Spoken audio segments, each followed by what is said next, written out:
ನಾಡಿನ ಹಳ್ಳಿ ಲಕ್ಷ್ಮಮ್ಮನವರು ಎಲೆಕೋಸು ಪಕೋಡ ಮಾಡಿದ್ದಾರೆ. ತುಂಬ ಚೆನ್ನಾಗಿದೆ. ಈರುಳ್ಳಿ ಇಲ್ಲದೇ ಈ ಒಂದು ಪಕೋಡ ಮಾಡಿದ್ದಾರೆ. ತುಂಬ ಟೇಸ್ಟಿಯಾಗಿದೆ. ಈ ಚಳಿಗಾಲಕ್ಕೆ ಸಿಂಪಲ್ಲಾಗಿ ಎಲೆಕೋಸು ಪಕೋಡ ಮಾಡೋದು ಹೇಗೆ ಅಂತ ತೋರಿಸ್ತಾ ಇದ್ದೀನಿ.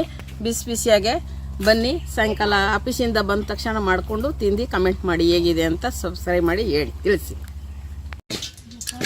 ಒಂದಿಷ್ಟು ಅಪ್ಪದ್ದು ಒಂದು ಮೀಡಿಯಮ್ ಸೈಜು ಎಲೆಕೋಸು ತಗೊಂಡಿದ್ದೀನಿ.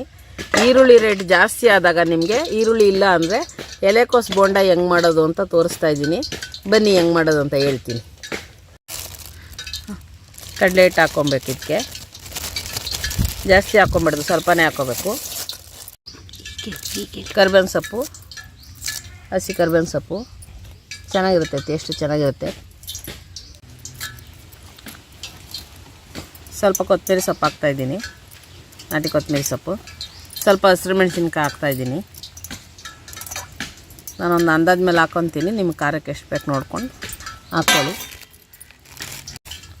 ಉಪ್ಪು ಹಾಕ್ಕೊತಾಯಿದ್ದೀನಿ, ಸ್ವಲ್ಪ ಸೋಡಾ ಹಾಕ್ಕೊತಾಯಿದ್ದೀನಿ. ಇದೆಲ್ಲ ಮಿಕ್ಸ್ ಮಾಡಿಕೊಂಡು ನೀರು ಹಾಕ್ಕೊಂಡು ಕಲಿಸ್ಕೋಬೇಕು. ಒಂದು ಇಡೀ ಕಡಲೆ ಬೀಜ ಹಾಕ್ತಾಯಿದ್ದೀನಿ, ಟೇಸ್ಟ್ಗೋಸ್ಕರ ಚೆನ್ನಾಗಿ ಬರುತ್ತೆ. ನೋಡಿಕೊಂಡು ಹಿಂಗೆ ಮಿಕ್ಸ್ ಮಾಡಿಕೊಂಡು ಕಲಿಸ್ಕೊಳ್ಳಿ. ಕಡಲೆ ಬೀಜ ಹಾಕಿದ್ರೆ ಚೆನ್ನಾಗಿ ಎಣ್ಣೆಲಿ ಫ್ರೈ ಆಗಿರೋದು ಚೆನ್ನಾಗಿರ್ತದೆ, ಗರಂ ಗರಂ ಅಂತ. ಜಾಸ್ತಿ ಕಡಲೆ ಹಿಟ್ಟು ಹಾಕಿದ್ರೆ ಅದು ಒಂಥರ ಬರೀ ಕಡಲೆ ಹಿಟ್ಟೆ ಆಗ್ಬಿಡ್ತದೆ. ಎಲೆಕೋಸು ಗರ್ಗರಿಯಾಗೆ ಚೆನ್ನಾಗಿರುತ್ತೆ. ಅದಕ್ಕೆ ಕಡಲೆ ಹಿಟ್ಟು ಸ್ವಲ್ಪ ಹಾಕಿದ್ದೀನಿ.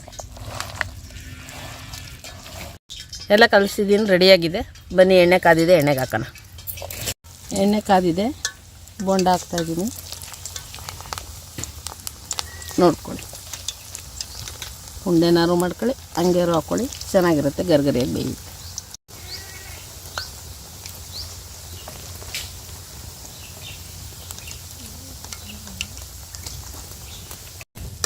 ಎಲೆಕೋಸು ಪಕೋಡ, ಬಿಸಿ ಬಿಸಿ ಪಕೋಡ ರೆಡಿ ಇದೆ. ಈ ಥರ ಬ್ರೌನ್ ಕಲರ್ ಬಂದಾಗಲೇ ತೆಗೆದುಬಿಡಿ, ಜಾಸ್ತಿ ಸೀಸಕ್ಕೆ ಹೋಗ್ಬೇಡಿ. ಚೆನ್ನಾಗಿ ರೋಸ್ಟ್ ಆಗಿದೆ, ಚೆನ್ನಾಗಿದೆ.